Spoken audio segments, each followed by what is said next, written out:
England, 1863. The grand townhouse on Grosvenor Square held its breath on the evening of the Comte de Greymont's ball, as servants moved through corridors with silver trays and crystal stemware. The chandeliers cast their elaborate light across the ballroom, transforming it into a glittering theatre where society performed the intricate dance of courtship and consequence. Violet Harrow stood at the heart of it all, her pale blonde hair arranged in elaborate curls that framed her face with the precision of deliberate artifice. Her gown was white silk trimmed with pearls, every thread speaking of preparation, of intention, of a young woman carefully constructed for this very moment.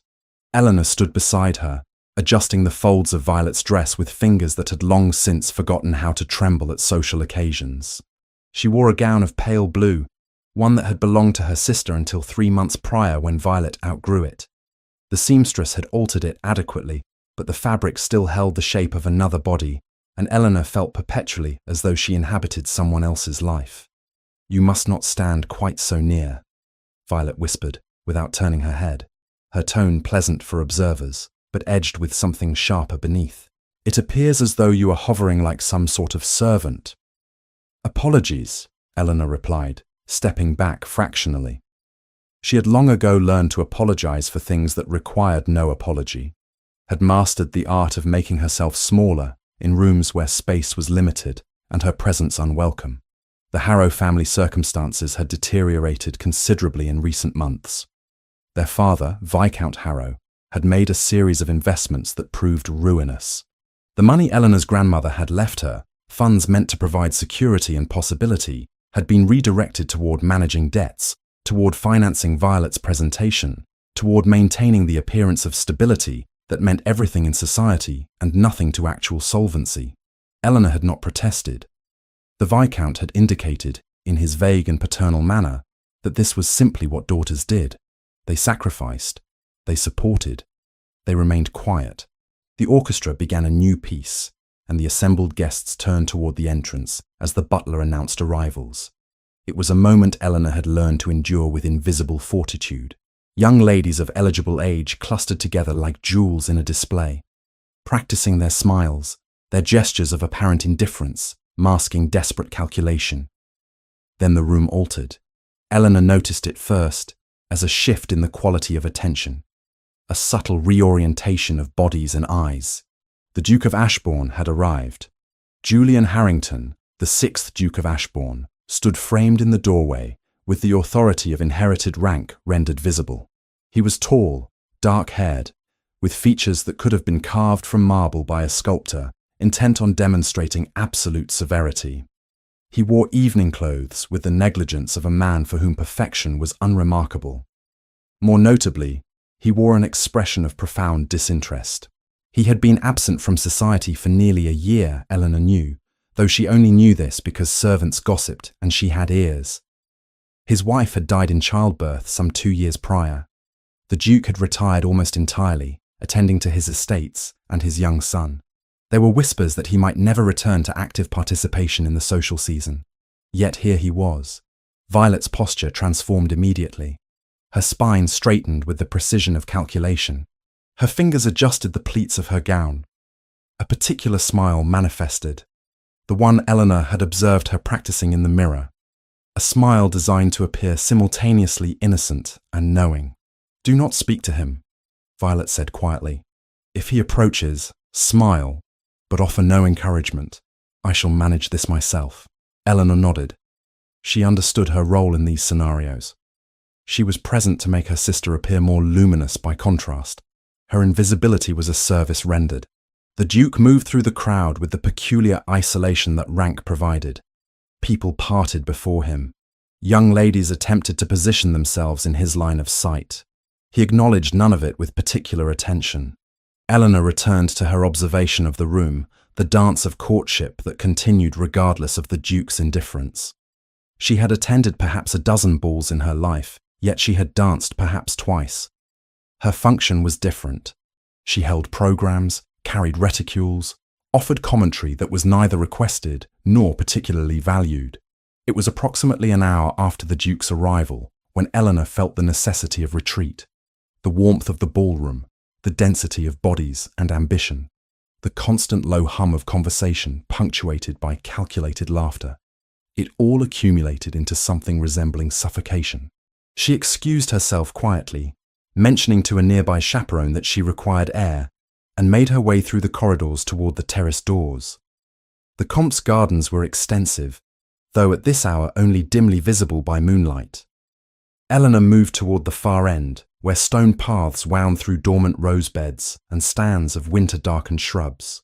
The air was cool, carrying the faint scent of earth and something green that had survived the season.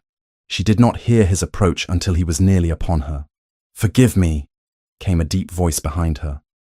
"I did not intend to startle you." Eleanor turned to find the Duke standing perhaps 10 paces distant. In the moonlight, his features were rendered somewhat less severe, softened by shadow. He held his posture with the same imperious authority he had displayed in the ballroom, yet something in his expression suggested weariness rather than arrogance. "Your Grace," she said, offering a curtsy. "I was merely taking air.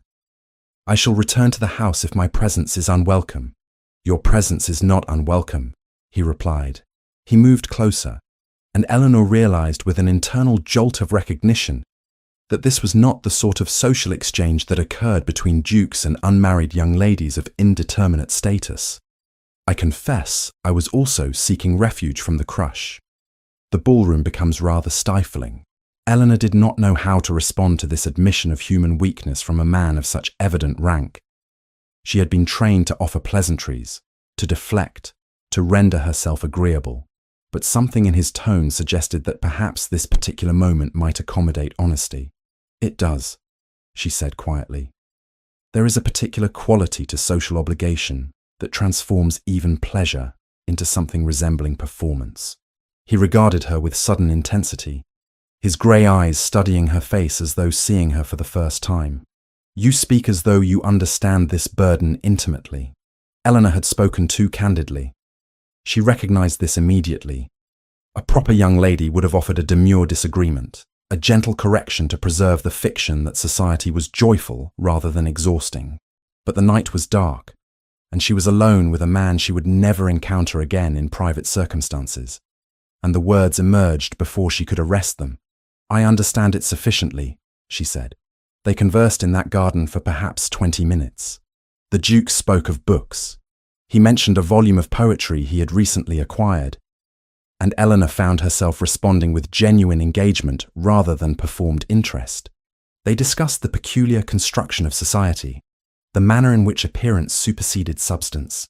He mentioned, with careful casualness, that grief was a sentiment society did not know how to accommodate, and Eleanor offered the observation that perhaps society never would.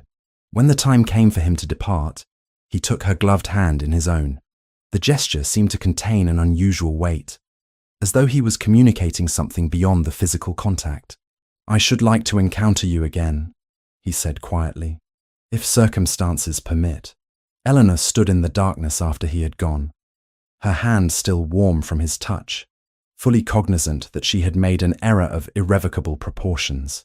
She had been seen by a man of extraordinary rank and consequence, and he had believed her to be someone else. The invitation arrived on a Thursday morning, carried by a livery servant whose bearing suggested he transported far more important correspondence than ordinary calls. Eleanor was in the morning room attending to household accounts when the butler brought it forward on a silver salver. Violet's name was inscribed in elegant script across the envelope. "His Grace the Duke of Ashbourne requests the pleasure of Miss Violet Harrow's company for a riding excursion in Hyde Park at 3 o'clock on Saturday next," the Viscount announced, having intercepted the letter before it reached his daughter. His voice carried a tone Eleanor had never heard from him before, something resembling hope. The Duke himself. Singular attention from such a quarter. "Violet, you shall wear the emerald habit. Eleanor, ensure it is properly pressed." Violet's response to this summons was immediate and calculated. She spent Friday evening arranging her appearance with the precision of a general deploying troops. Her blonde hair was set in ringlets that framed her face with studied negligence. Her riding habit, emerald green wool trimmed with black velvet, arrived from the seamstress only hours before departure. She practiced her smile before the mirror, each iteration more refined than the last. Eleanor was instructed to accompany her, ostensibly to hold her cloak and manage practical necessities. They arrived at the appointed location precisely at 3 o'clock, where the Duke waited with 2 horses already saddled and prepared. Yet something occurred in that moment which would later be identified as the first fissure in Violet's carefully constructed design. The Duke's expression, upon perceiving the 2 young women, underwent a subtle but unmistakable transformation. His grey eyes moved from Violet to Eleanor and remained there for several seconds longer than propriety might suggest. "Miss Violet, Miss Eleanor," he acknowledged, his tone formal but his attention peculiarly divided. "I trust you both slept adequately last evening." Violet stepped forward with her practiced smile, extending her hand toward the Duke as though accepting an invisible offering. "Your Grace, how delightful to see you once again. The morning has been interminably long, waiting for this particular engagement." Eleanor remained slightly behind, holding her sister's cloak. She noticed that the Duke made no move to take Violet's hand. Instead, he seemed to be examining Eleanor with an intensity that made her acutely aware of her own inadequacies. Her hair, which resisted proper arrangement despite Margaret's efforts, her habit, which was serviceable but unremarkable, her entire person, which occupied space beside her sister's cultivated brilliance. "I fear I must confess an awkwardness," the Duke said, his gaze now shifting deliberately to Violet's face. "I have brought only 2 horses. I did not anticipate requiring a 3rd mount." Violet's smile remained fixed, though Eleanor detected the subtle tightening at its edges. "Surely Miss Eleanor shall wait here. She has no particular need for exertion." "I could not in good conscience abandon a lady of the household," the Duke replied. His courtesy was absolute, yet something in his phrasing suggested that perhaps Eleanor's company was not entirely unwelcome. "Might Miss Eleanor not accompany us? The 3rd horse is being brought round from the stable." Eleanor's heart executed an undignified acceleration within her chest. She understood in that moment what Violet's expression conveyed, that this was not an optimal arrangement, that her presence was a complication rather than an asset, that she had somehow managed to introduce disorder into what should have been a controlled performance. The ride proceeded with Violet positioned between the Duke and Eleanor, her horse's reins held with confident precision, her conversation a careful calibration of lightness and learning. She spoke of the social season, of the weather, of various matters calculated to demonstrate her familiarity with topics of interest to gentlemen of consequence. The Duke listened with courteous attention, yet his gaze occasionally diverged toward Eleanor, who rode somewhat behind and to the side. When they returned to the stable, the Duke assisted Violet from her horse with formal courtesy. He then turned to Eleanor, extending his hand to help her descend. In that moment of contact, Eleanor became aware of calluses on his palm, evidence of a man who handled horses and estates with more than academic interest. His grip was brief, but somehow communicated something beyond mere politeness. "I found the conversation regarding the collection at the British Museum particularly enlightening," he said quietly, for Eleanor's ears alone. "Thank you for your observations on that subject." Eleanor, bewildered, realized only later that he had been addressing her remarks in the conversation. Remarks she had barely ventured, comments so modest they seemed designed for invisibility. The pattern, once established, repeated itself across the following weeks with escalating frequency. The Duke issued invitations to Violet. Violet accepted them with enthusiasm before discovering complications. An engagement previously forgotten would suddenly require her presence. A persistent headache would render her indisposed. A previously unmentioned obligation would materialize at the crucial moment. Eleanor would receive instructions to offer apologies, to convey regrets, to explain that Miss Violet was unable to attend, but that Miss Eleanor might substitute as companion. The Viscount, perceiving no impediment to his daughter's advancement and assuming that Eleanor's presence somehow supported the courtship, encouraged this arrangement. The picnic beside the lake occurred on a Tuesday afternoon when the spring weather had finally softened into genuine warmth. Eleanor sat upon the blanket spread across the grass, watching the Duke pour wine into crystal glasses, while servants arranged cold meats and pastries.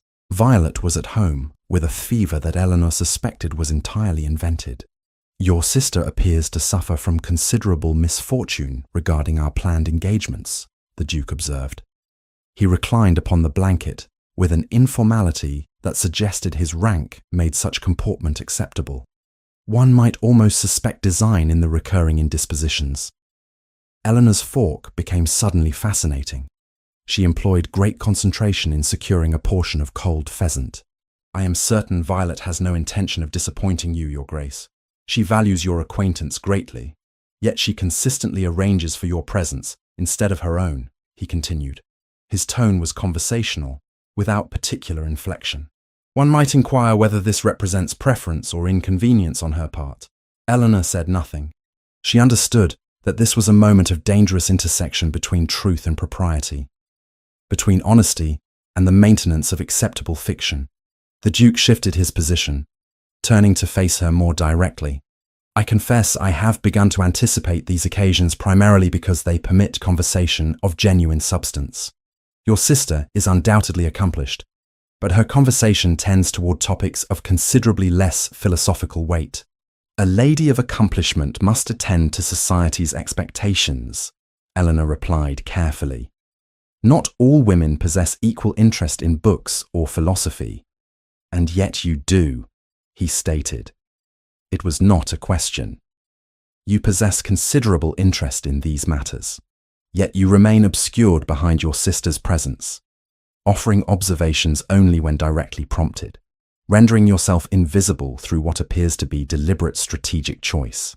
Eleanor felt something within her chest constrict with uncomfortable accuracy.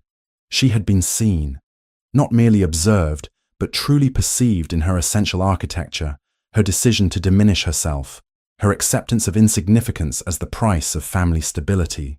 Your Grace, I do not think it appropriate to discuss such matters, she said, though her voice carried insufficient conviction. Why not? He asked. Because you fear that acknowledging your own value might disrupt the careful balance you have constructed. Because rendering yourself insignificant seems safer than risking disappointment. She turned to regard him fully then, finding his expression entirely earnest, without mockery or artifice. Because some of us do not have the luxury of expecting value to be recognized. Some of us must accept that invisibility is simply the nature of our position. He was silent for several minutes.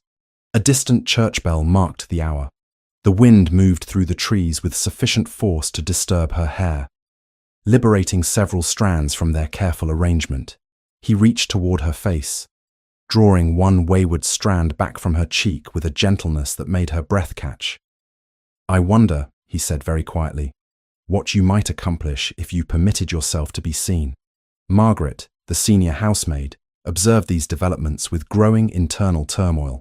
She had served Eleanor since the girl was 12 years old, had brushed her hair and mended her dresses, had listened to her quiet reflections about books and life and the particular loneliness of being overlooked by one's own family. Margaret had also served Violet, had witnessed the careful calculations underlying her sister's beauty, the deliberate strategies employed to secure attention. When Margaret overheard the Viscount speaking to his wife about the probability that the Duke would soon propose to Violet, she understood that the architecture of Eleanor's life was about to undergo catastrophic alteration. More troubling still was the knowledge that Eleanor was permitting this catastrophe to occur through silence and acquiescence. It was Margaret who observed Violet returning early from a social engagement one afternoon, her face pale with something resembling fury. It was Margaret who heard Violet demand access to Eleanor's chambers, who witnessed the confrontation that followed. You are having encounters with him, Violet stated without preamble. She stood framed in Eleanor's doorway, her posture rigid with controlled rage.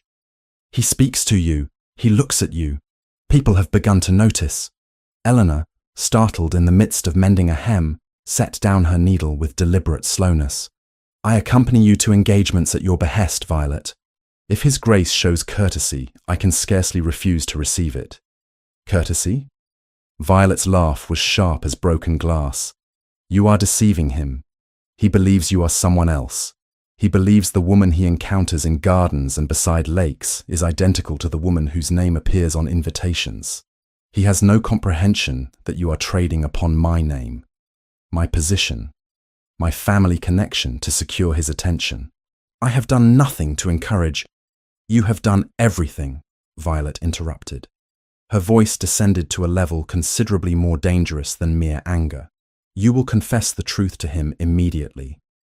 You will inform him that the woman he has come to know does not exist, that she is merely Eleanor Harrow, the insignificant daughter of an insignificant man, that any attention he has offered was misdirected and foolish. Eleanor's hands trembled. She recognized the absolute quality in Violet's tone, the unmistakable demand for compliance that carried implicit threat beneath its polite phrasing.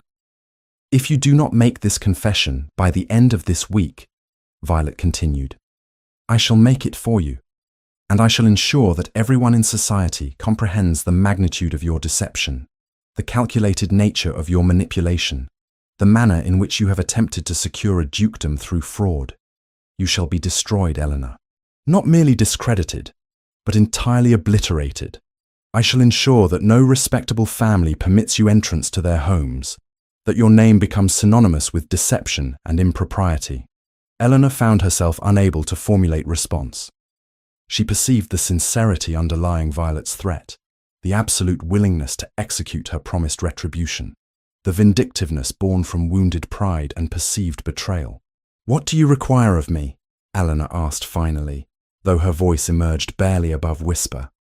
I require that you surrender him entirely, Violet said.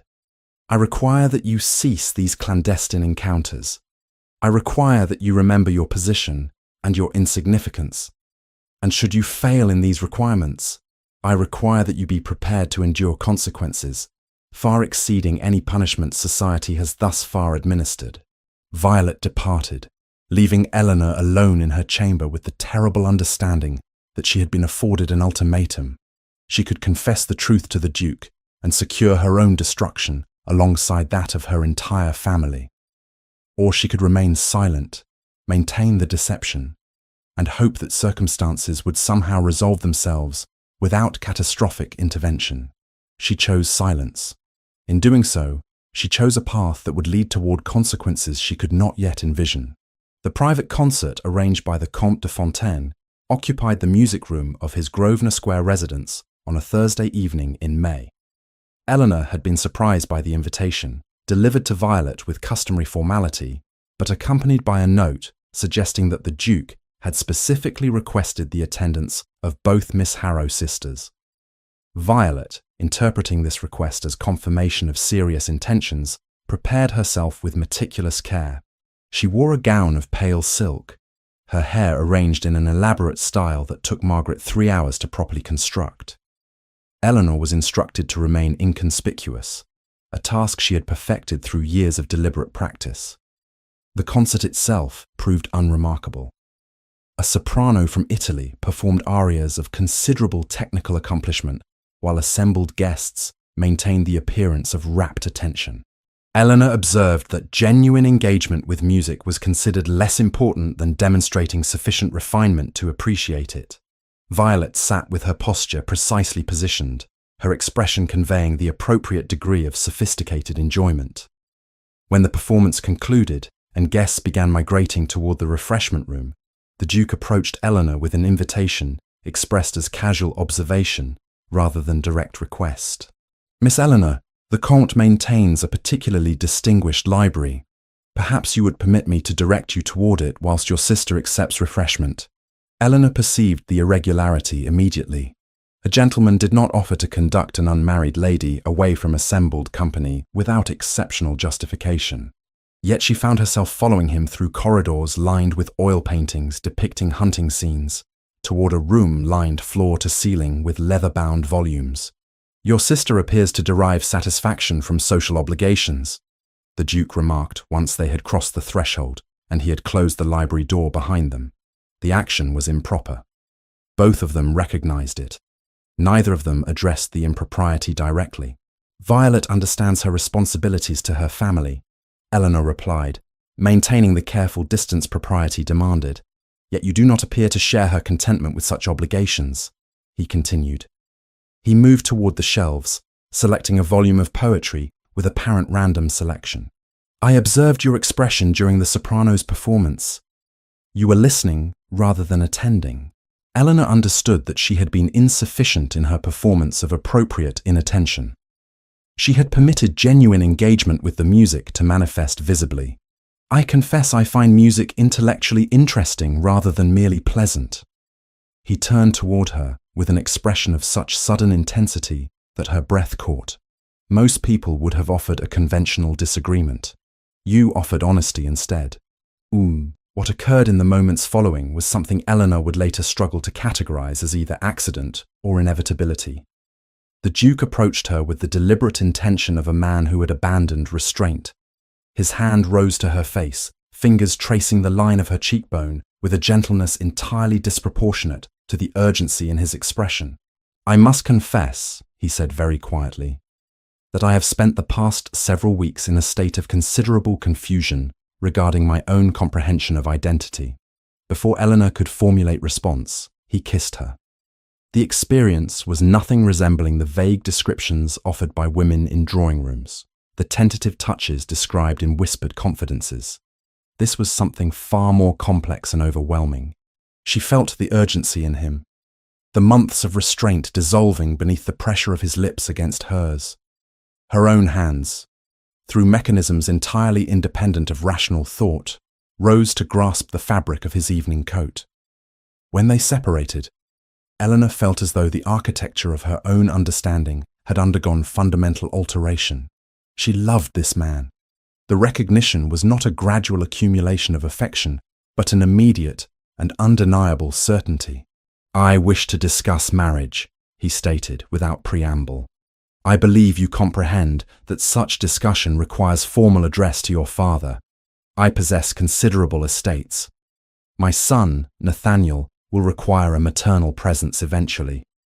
Your own circumstances, whilst not particularly distinguished in material terms, do not constitute impediment to such arrangement. I find myself entirely disinterested in the conventional assessment of suitability based upon superficial qualification. Eleanor's heart executed several irregular rhythms. She understood the honor he was extending. She also understood the catastrophic nature of accepting it. Your Grace, I am not, she began, but he interrupted her with a gesture of his hand. You are precisely whom I require, he said. Please do not protest inadequacy.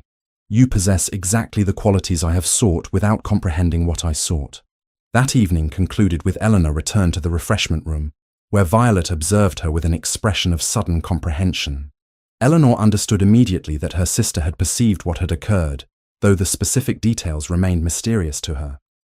However, the evening also concluded with Thomas Whitmore, the Duke's closest associate, observing Eleanor being kissed through a momentary gap in the library curtains.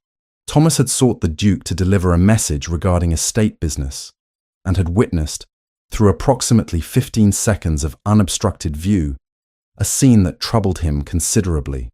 Thomas possessed the advantage of having known both Harrow sisters since their presentation. He had observed their different mannerisms, their distinct patterns of speech and movement. The woman he saw kissed by the Duke did not entirely correspond to the woman he understood to be Violet Harrow. Something in her posture, her apparent emotional engagement, suggested deviation from the carefully controlled performance he had previously observed. The following morning, Thomas arranged a conversation with the Duke that commenced with apparent casualness, but descended into direct interrogation. I observed you in the library last evening, Thomas said, his tone suggesting he was merely making conversation about irrelevant matters. With Miss Violet, presumably. The Duke's expression underwent subtle alteration. You observed the library, briefly, through the window, seeking you regarding the Yorkshire properties. Thomas paused, allowing the weight of observation to settle between them. I confess I was struck by the manner of interaction. Miss Violet's usual comportment suggests rather more calculated engagement than what I perceived. You examine Miss Violet's comportment with considerable attentiveness, the Duke replied, his tone departing from casual. As, apparently do you, Thomas countered. Though I wonder whether you have examined it sufficiently to determine whether you are encountering Miss Violet or some variant thereof. The Duke's response was immediate rejection of the suggestion. He rose from his chair with the kind of decisive movement that discouraged further conversation. "You presume considerably upon our friendship, Whitmore. My acquaintance with Miss Violet requires no examination beyond what I have already undertaken." Yet the seed of doubt, once planted, demonstrated remarkable capacity for growth. The Duke found himself, over the following days, observing Violet with renewed attention to detail. When she attended a garden party, he noticed the studied quality of her conversation, the manner in which each remark appeared calculated to produce specific response. When he subsequently encountered Eleanor in the same setting, he observed the genuine uncertainty in her expressions, the apparent unguarded nature of her reactions. He employed investigators, men of business who handled his estates and conducted various inquiries regarding property matters. These men, tasked with discretion and provided with adequate financial incentive, began their work quietly. They interviewed servants. They traced patterns of Eleanor's attendance at events where the Duke had previously believed himself to be with Violet. They documented correspondence and observed behavioral patterns across the preceding months. The investigation revealed a narrative quite distinct from that which the Duke had permitted himself to construct. Eleanor had yielded her own presentation to society in order to finance her sister's emergence into the marriage market. Eleanor had managed household accounts and domestic matters, whilst Violet received instruction in accomplishments considered appropriate for young ladies of consequence. Eleanor had yielded agency and presence to permit her sister's advancement. The pattern suggested not calculated deception, but rather systemic negligence on the part of Eleanor's family, and purposeful exploitation by those who benefited from her sacrifice. The Duke recognized, with considerable discomfort, that Eleanor had been positioned in circumstances where silence seemed preferable to resistance. More personally troubling was the recognition that his own initial obsession with what he believed to be Violet was perhaps not about Violet at all. It had been, if he permitted himself honest examination, an escape mechanism, a method by which he might avoid confronting the profound grief accompanying his wife's death, the terrifying responsibility of solitary parenthood, the manner in which his heart had calcified into something resembling stone. His obsession with an unattainable woman represented fixation on distraction rather than genuine emotional engagement. Yet Eleanor, whether through deception or circumstance, had rendered herself attainable. Eleanor had offered conversation that engaged his intellect rather than merely pleased his eye. Eleanor had perceived him as something beyond the role he performed. And in that recognition resided complications that no investigation could adequately untangle. Margaret confronted Eleanor in the kitchen gardens behind the Harrow residence, on a morning when the household was occupied with preparations for an evening reception. The senior housemaid's usual composure had deteriorated into visible agitation, her hands trembling as she gripped Eleanor's arm with unexpected force. "You must tell him," Margaret said without preamble. "You must confess everything before Miss Violet decides to do it herself. She has been speaking with her father about how to manage the situation, and I assure you the management she envisions involves your complete destruction." Eleanor felt her stomach contract with dread she had been successfully suppressing for weeks. "Margaret, I cannot." "You must," Margaret interrupted, her voice carrying an urgency that transcended the usual deference between servant and mistress. "I have served you since you were a child, Miss Eleanor. I have watched your family treat you as though you were invisible, as though your sacrifices were obligations rather than genuine loss. But I cannot watch you sacrifice yourself entirely on the altar of your sister's vanity. The truth must emerge from your own voice, not from Violet's malice." Eleanor understood the absolute quality in Margaret's tone. She also understood that Margaret was correct.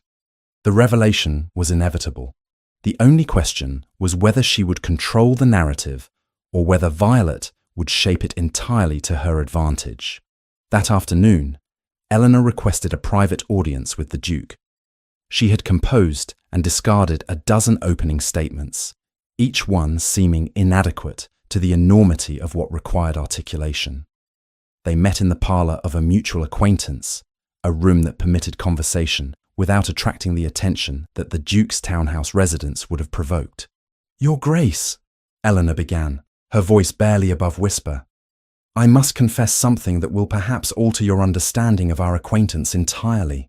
The Duke's expression shifted from pleasant expectation to something more guarded. He gestured for her to continue. Eleanor offered the truth in its essential form. She explained the confusion that had begun accidentally in the garden at Greymont's ball.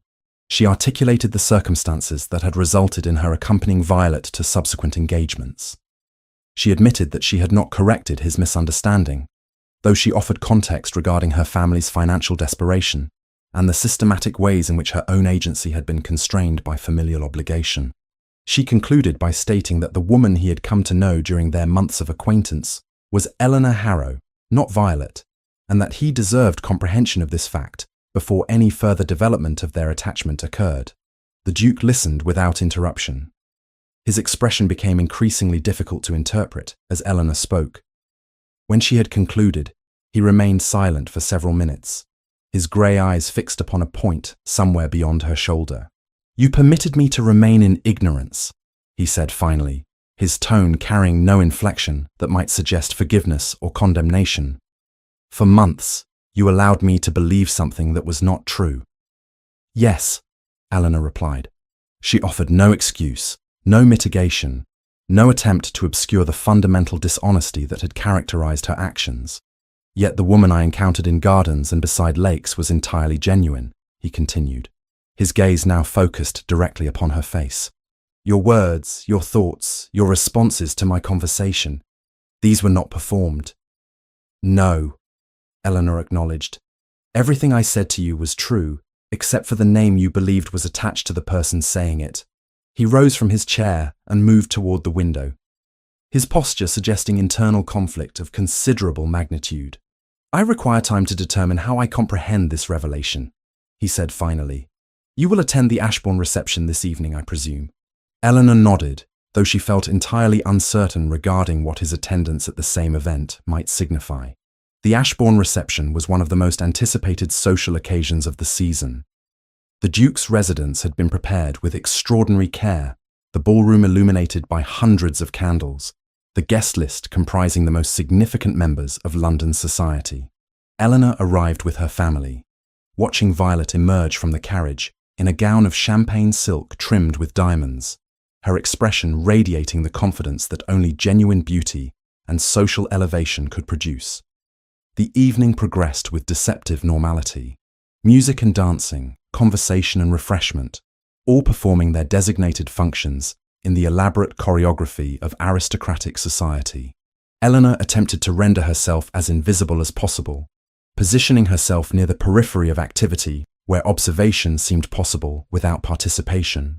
It was Margaret who found her, drawing her toward a quieter chamber with urgency that suggested something had occurred. "Miss Eleanor, you must hear what I have done," Margaret whispered. "I could not permit this deception to continue unopposed. I have informed His Grace that the lady he has come to know is not Miss Violet, but you." Eleanor felt her entire world contract into a single moment of comprehension. Margaret had removed Eleanor's control over her own narrative. The revelation would now proceed not through Eleanor's voice, but through external agency. She returned to the ballroom to discover that Violet had apparently perceived something of what had transpired. Her sister was standing near the orchestra, speaking with several of the most influential matrons in London, her voice pitched to carry sufficient volume to achieve maximum dispersal of information.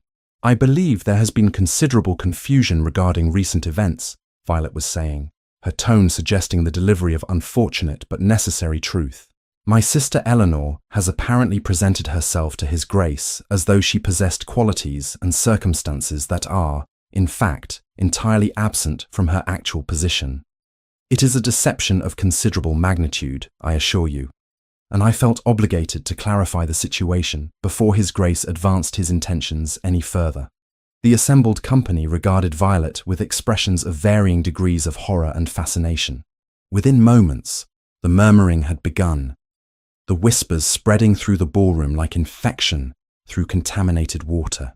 The Duke appeared directly before Eleanor, his expression carrying such intensity that she struggled to maintain her own composure. "Is what your sister has stated accurate?" he demanded. "Or has she merely reframed circumstances in a manner calculated to serve her interests?"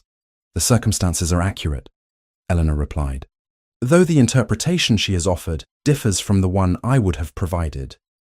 Meaning that I did not deceive you from calculated malice, but from circumstance, desperation, and family obligation. I should have confessed far earlier. My silence was cowardice rather than strategy. The Viscount materialized then, his face bearing the pallor of a man comprehending catastrophic loss. He moved toward the Duke with the desperate urgency of someone attempting to salvage financial arrangement.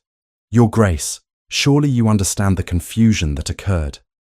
The girls are identical in appearance. An understandable error. Nothing of significance. The girl's character is entirely sound, I assure you.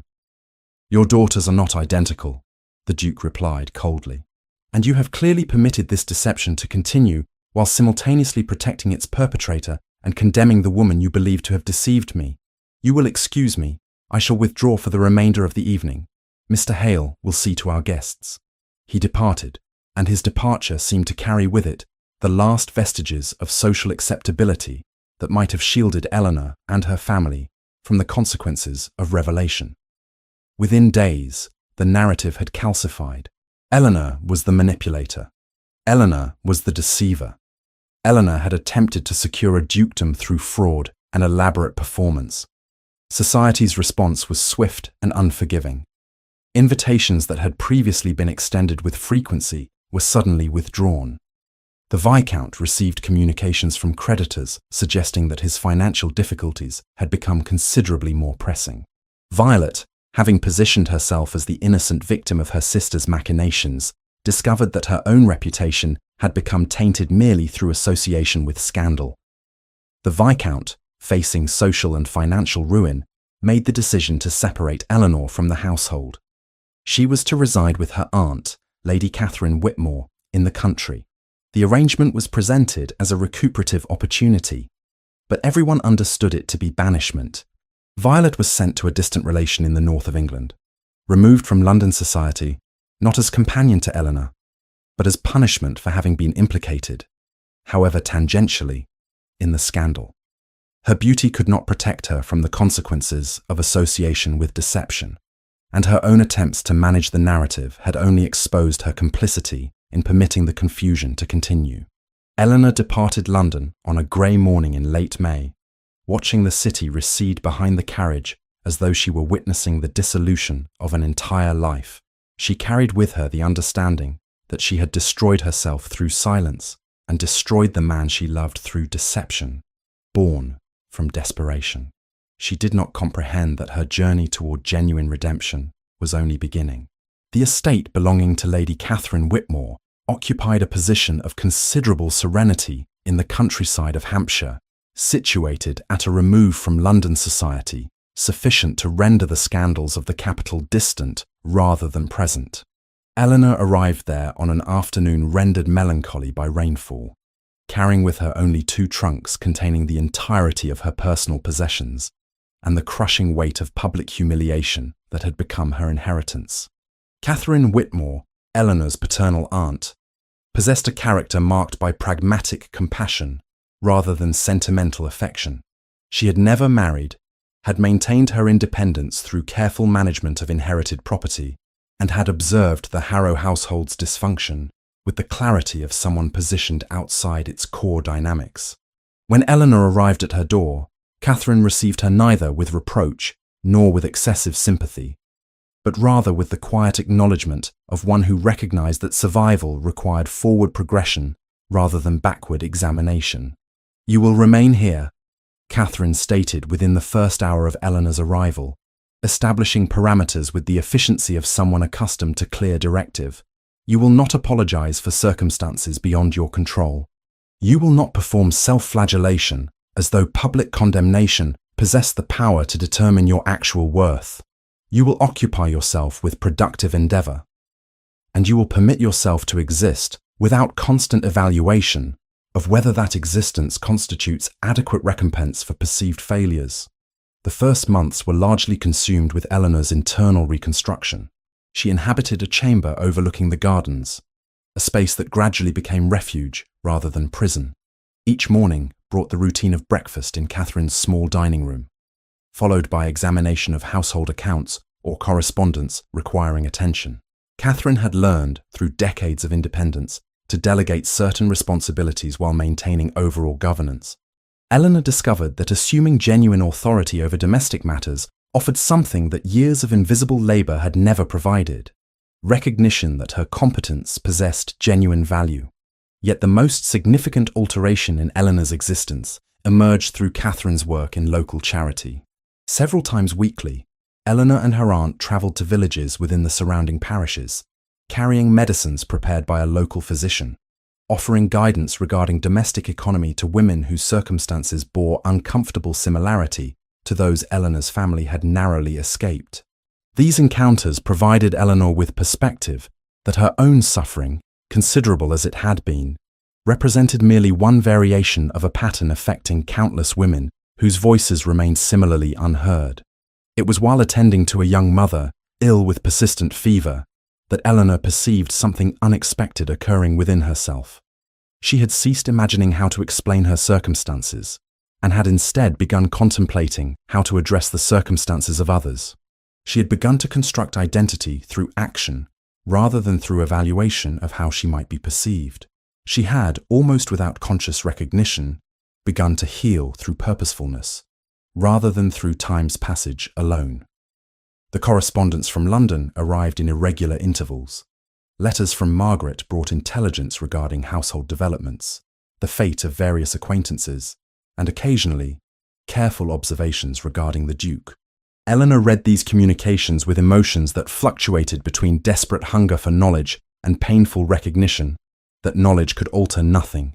She did not write in response, understanding that maintaining connection would merely prolong wound that required genuine separation to achieve genuine closure.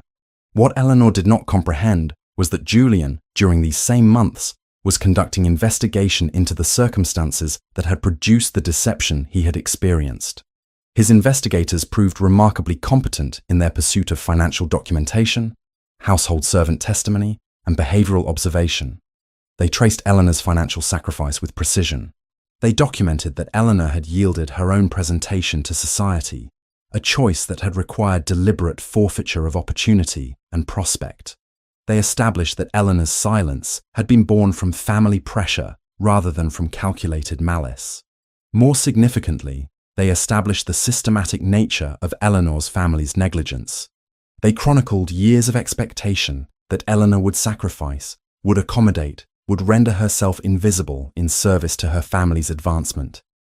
The investigators painted a portrait not of a woman who had deceived for personal gain, but of a woman who had been positioned in circumstances where silence seemed preferable to resistance, where maintaining the deception appeared less destructive than exposing it. Yet the revelation that most profoundly altered Julian's comprehension emerged through his own son. Nathaniel, 6 years of age, possessed the peculiar clarity of childhood regarding emotional truth.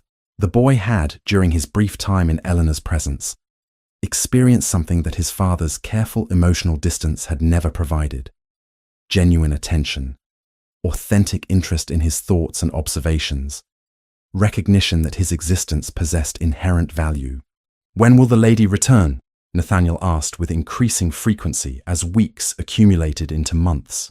The question emerged at breakfast, during evening preparations for bed, at moments when something in the environment triggered recall of Eleanor's presence. "I do not know," Julian replied, each iteration of this response extracting some toll from his internal composition. "Does she not wish to visit?" Nathaniel pressed, a 6-year-old's logic functioning with devastating accuracy. "Margaret says she has become ill, but Margaret also says the lady has recovered. Why has she not written?" Julian recognized in these questions the essential injustice of his own actions. He had rejected Eleanor, yes, but in rejecting Eleanor, he had also rejected his son's happiness, his son's connection with a woman who had offered something Julian himself had struggled to provide: unconditional regard. Thomas Whitmore, during this period, maintained his position as Julian's closest confidant and most persistent source of uncomfortable truth. They met regularly at Julian's club, and Thomas employed these occasions to advance arguments with increasing directness. "You have permitted your ego to determine your actions," Thomas stated without preamble during one such meeting. You have transformed yourself into victim, rather than acknowledging the role you played in permitting confusion to continue. You had opportunity, multiple opportunities, to question circumstances. Instead, you permitted yourself to be consumed by obsession that masked itself as love. Your grace, Julian replied, though his tone suggested fatigue rather than genuine defense. You presume considerably upon friendship. I do, Thomas acknowledged without apology, because friendship requires that I offer truth rather than comfort. The woman you rejected was never the woman you believed yourself to be courting. She was always Eleanor. Your error consisted not in having been deceived regarding her identity, but in having loved her only when you believed her to be someone else. The question now is whether you possess the courage to examine that truth, or whether you will permit pride to determine that she must remain permanently rejected. Julian did not respond immediately. He sat in silence, observing the movement of afternoon light across the interior of the club, contemplating the manner in which decisions made in moments of wounded pride seemed to create consequences that extended far beyond those moments. It was Nathaniel who provided the final catalyst. The boy had observed his father's distraction for months, the manner in which Julian's attention frequently diverged from present circumstances into apparent contemplation of distant matters. During an evening walk through the gardens adjacent to their London residence, Nathaniel posed a question with such unguarded directness that Julian could not obscure its essential truth. "Will the lady become my mother?" Nathaniel asked, his voice carrying neither accusation nor particular inflection, merely the straightforward curiosity of childhood encountering adult complications it did not fully comprehend. Julian felt something within himself undergo fundamental alteration. He recognized in that moment the precise nature of his own cowardice. He had rejected Eleanor to protect himself from the vulnerability that genuine love demanded. He had wounded his son to preserve his own dignity. He had constructed elaborate justifications for abandonment that failed to withstand even cursory examination of his motivations. "I do not know," he replied quietly, "but I believe she should possess the opportunity to choose, rather than being denied choice through my own failures of courage." The carriage descended the long avenue toward Lady Catherine's estate on an afternoon rendered golden by the particular quality of late spring light that transforms even ordinary landscapes into something resembling restoration. Julian sat with his spine rigidly positioned against the carriage seat, his hands compressed into fists upon his thighs, his expression configured into something bearing only superficial resemblance to composure. Weeks of investigation, months of internal conflict, years of accumulated regret had culminated in this singular journey toward a confrontation he simultaneously dreaded and desperately required. He had composed no formal address. He possessed no predetermined sequence of articulations that might adequately convey what needed articulation. He possessed only the recognition that his own pride had constructed architecture of such magnitude that dismantling it would prove far more difficult than its original construction had been. Eleanor was in the gardens when he arrived. She stood among the roses that grew along the perimeter of Catherine's property, her hair uncovered and disordered from the wind, her gown lacking the elaborate ornamentation that fashion demanded. She was engaged in the act of deadheading spent blooms with methodical precision when she observed the carriage. The shears in her hand trembled. Her entire body underwent the transformation that occurs when confrontation with one's deepest fears becomes imminent rather than merely theoretical. She turned to retreat toward the house, her instinct toward flight overwhelming her capacity for courage. It was Catherine who materialized on the garden path, her expression carrying a particular quality of determination that transcended ordinary social courtesy. "Eleanor," Catherine said quietly, "you will remain here. Running accomplishes nothing except the perpetuation of patterns that have already consumed sufficient of your existence."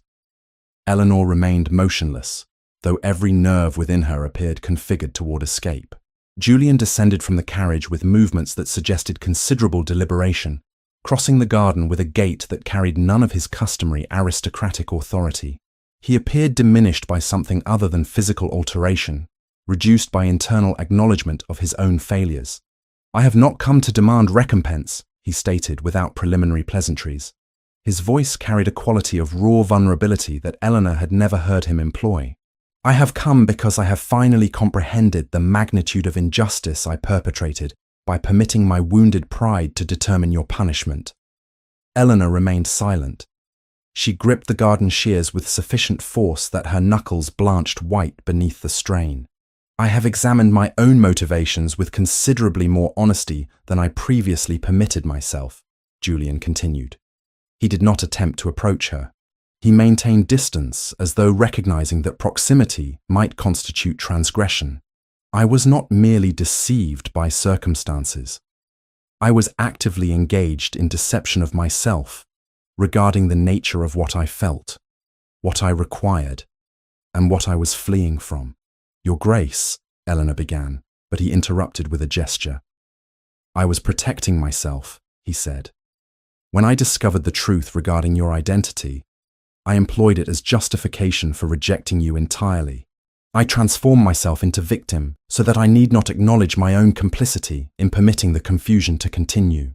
I did not question circumstances, because questioning would have required confronting the reality that I had abandoned my own emotional caution in pursuit of distraction from grief." Eleanor found tears accumulating along her lower lashes. She had not permitted herself to weep since her departure from London. She had performed resilience with such conviction that she had almost achieved genuine resilience. The performance was now rupturing beneath the weight of his confession. "I conducted investigation into your circumstances," Julian continued. "I attempted to understand the context that produced your silence and your deception. I discovered a narrative quite distinct from the one I had permitted society to construct. I discovered a young woman who had sacrificed her own opportunities to facilitate her sister's advancement. I discovered a family that had systematized negligence into something approaching institutional practice. I discovered that your silence was born from pressures that rendered truthfulness far more dangerous than continued deception." Eleanor pressed her fingers against her lips, a gesture that seemed calculated to prevent her own articulation from emerging. "More significantly," Julian said, and his voice now carried such profound weariness that Eleanor perceived the toll his own emotional conflict had exacted, "I discovered that I loved you not because of any deception regarding your identity, but precisely because you had always been yourself with me. The woman in the garden at Greymont's ball was genuinely you. The woman I encountered beside the lake was authentically you. The woman I kissed in the library was entirely and completely you. My error consisted not in having been deceived regarding your identity, but in having utilized the revelation of your identity as justification for rejecting the authentic person I had come to love."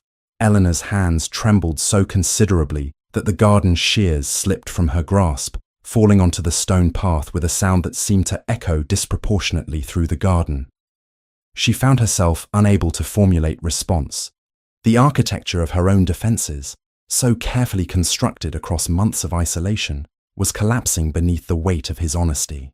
"I have come not to demand anything," Julian said, "but to offer apology, to acknowledge the injustice of my actions, and to ask whether you might permit me the opportunity to reconstruct what my own cowardice destroyed."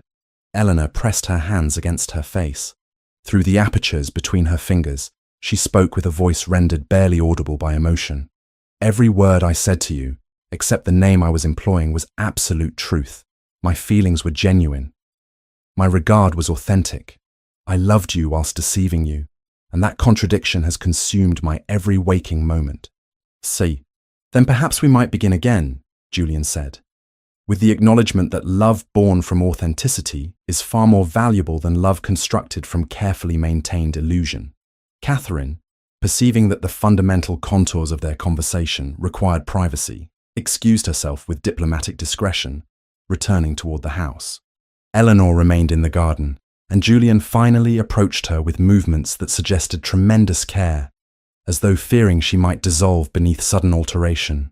"I do not expect immediate forgiveness," he said. "I do not expect that the wounds I inflicted will simply cease to exist because I have acknowledged them. I ask only that you permit me the opportunity to demonstrate that my regard for you is grounded in authentic perception of who you genuinely are, not in any elaborate construction of who I hoped you might be."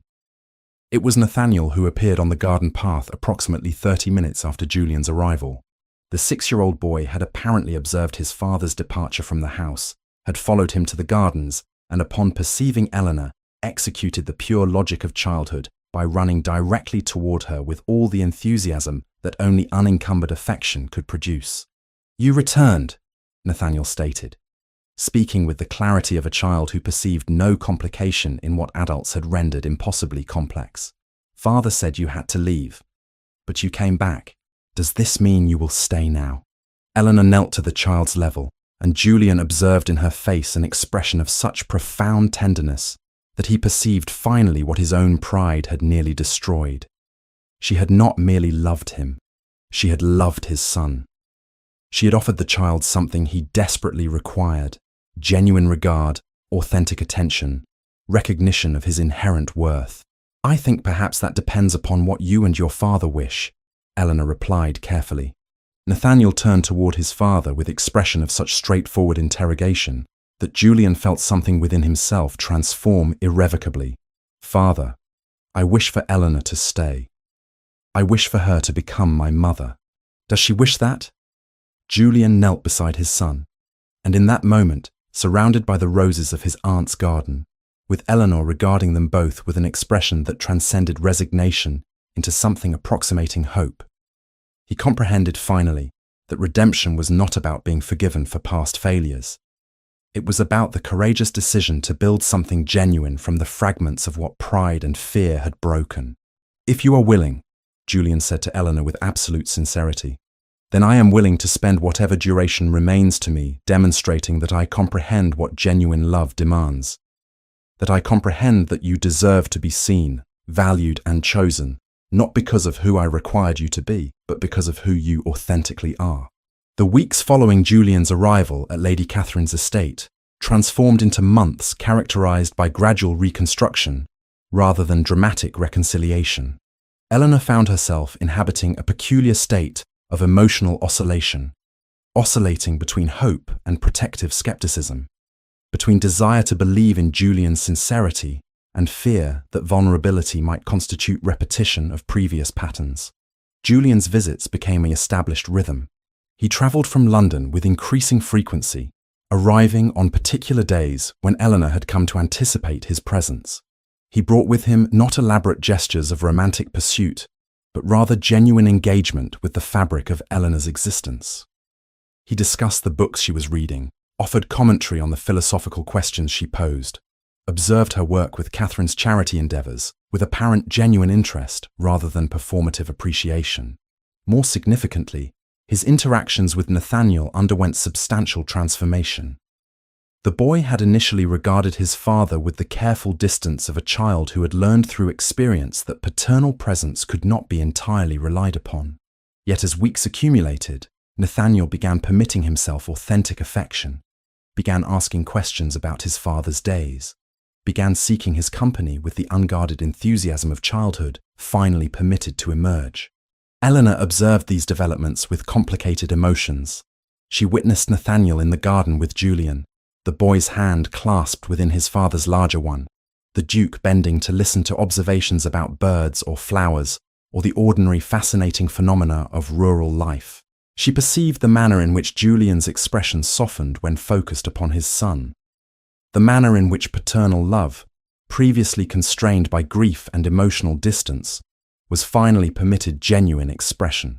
During one particular afternoon, Eleanor found herself alone with Julian in Catherine's library, whilst Nathaniel occupied himself with lessons conducted by his tutor in an adjacent chamber.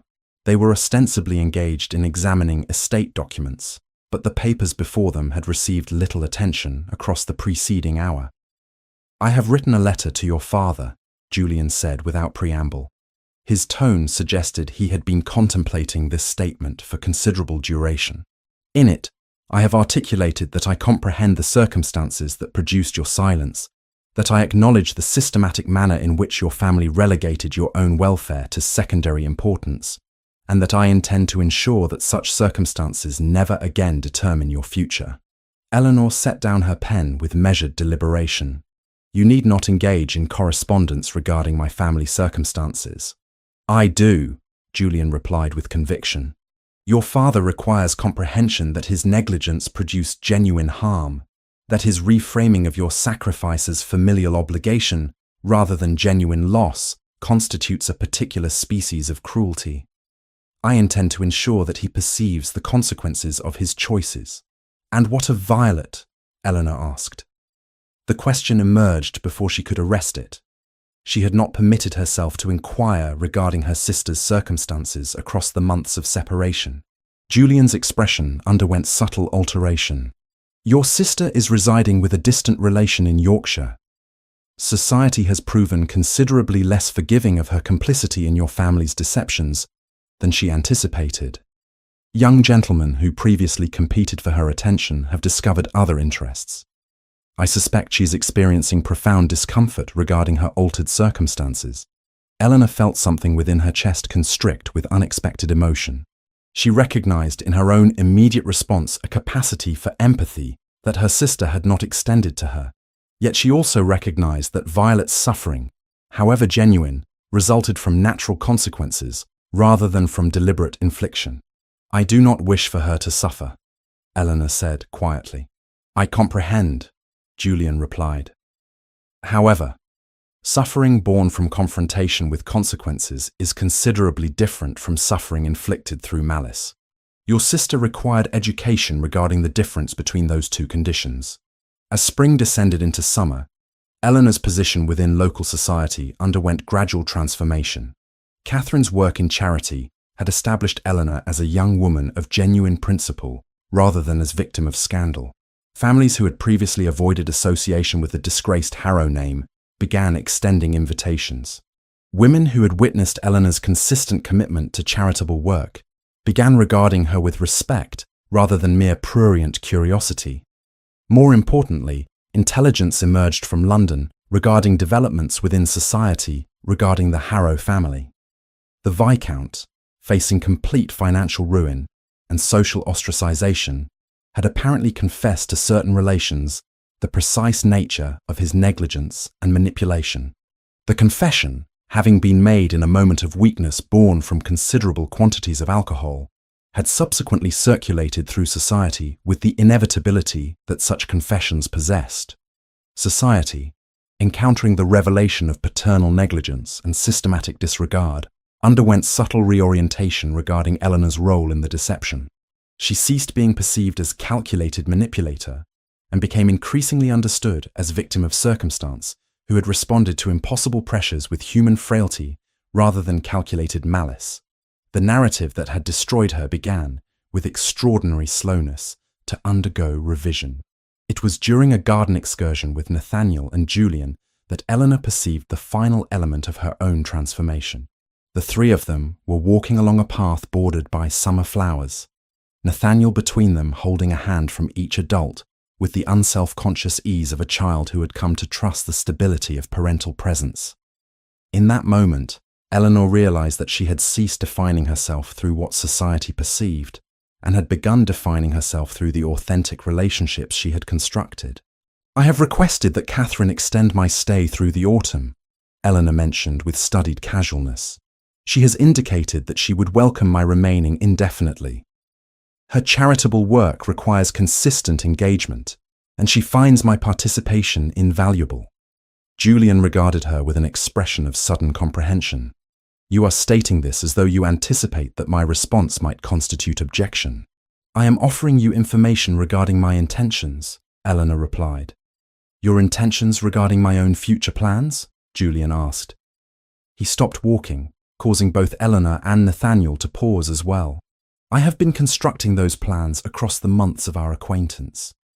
I have been examining my own capacity for honesty, my own willingness to acknowledge that genuine love demands vulnerability, that I previously perceived as weakness. Eleanor found her breath becoming shallow. Your Grace, I am requesting that you permit me to articulate what I have comprehended through months of observation of you in your genuine existence. Julian interrupted. I am requesting that you permit me to acknowledge that the woman I have come to love is precisely the woman standing before me now, a woman of authentic principle, of genuine compassion, of the capacity to forgive those who have harmed her. of commitment to creating meaning through service, rather than through external validation. Nathaniel, perceiving that adult conversation of significant emotional weight was occurring, occupied himself with the examination of flowers nearby, offering his parents privacy through childhood's peculiar wisdom. "I have nothing to offer but myself," Eleanor said quietly. "My reputation remains complicated. My family's circumstances are financially ruined. I possess no particular advantages or accomplishments that society values." "I comprehend," Julian replied. "I also comprehend that I require nothing except precisely what you are offering: your genuine self, your authentic engagement with life and with those you love, your capacity to transform suffering into compassion rather than into bitterness."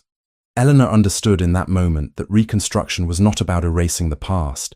It was about building something new from the genuine materials that remained after destruction. It was about the courageous decision to trust again when trust had already been shattered. It was about recognizing that some forms of love require the willingness to permit oneself to be broken and to reconstruct oneself in patterns that bore little resemblance to previous structures. "I am willing," she said very quietly, "to attempt to build something genuine with you. Not because I have forgotten what occurred, but because I have learned that remaining imprisoned by the past prevents me from inhabiting the present with any authentic capacity." The preparations for the wedding proceeded with deliberate intentionality rather than the hasty arrangements that propriety might have suggested. Eleanor and Julian, in consultation with Catherine, established that the ceremony would occur in early autumn, permitting adequate time for the careful construction of arrangements that genuinely reflected both parties' preferences rather than merely accommodating social expectations. Eleanor discovered within herself a capacity for genuine choice that previous years had not permitted. When consulted regarding guest lists, she exercised deliberate selectivity. When asked about aesthetic elements of the ceremony, she articulated preferences rather than deferring to others' judgments. When Julian suggested certain traditions, she possessed the agency to either accept or modify them according to her own comprehension of what felt authentic. The invitation to Violet emerged from Eleanor's own deliberation rather than from any external pressure.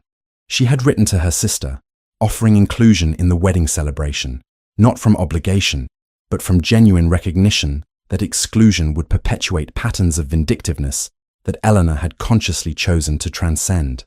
Violet's response arrived weeks later. A carefully constructed letter indicating that her circumstances in Yorkshire rendered travel inadvisable, but that she extended her wishes for Eleanor's contentment. Eleanor perceived in this response the subtle acknowledgement of boundaries rather than wholesale rejection. She accepted Violet's absence as representing genuine constraint rather than continued malice. The Viscount did not attend, though his presence had never been anticipated. Instead, he sent a letter delivered by messenger, a communication that Eleanor did not open until the morning following her wedding.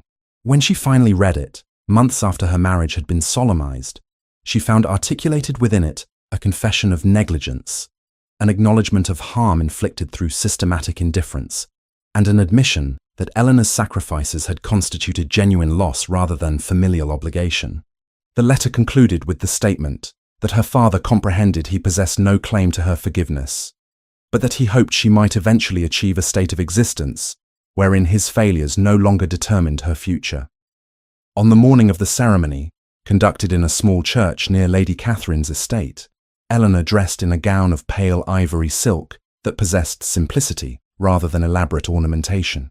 Catherine had offered jewellery that had belonged to Eleanor's mother, small articles that connected Eleanor to maternal legacy whilst establishing new trajectory. When Julian offered Eleanor a final opportunity to reconsider, she responded with absolute certainty that she had examined her own motivations with sufficient rigour to comprehend that her choice to marry him represented genuine commitment rather than capitulation to circumstance. Nathaniel served as witness to the ceremony, the 6-year-old boy positioned between his father and Eleanor with the unself-conscious solemnity of childhood, recognizing the significance of formal proceedings. The service itself was brief, conducted by the local vicar with a clarity of language that permitted everyone present to comprehend the specific commitments being articulated. When Julian placed the ring upon Eleanor's finger, the gesture carried such evident gentleness that observers perceived it as affirmation of genuine regard rather than mere performance of social obligation.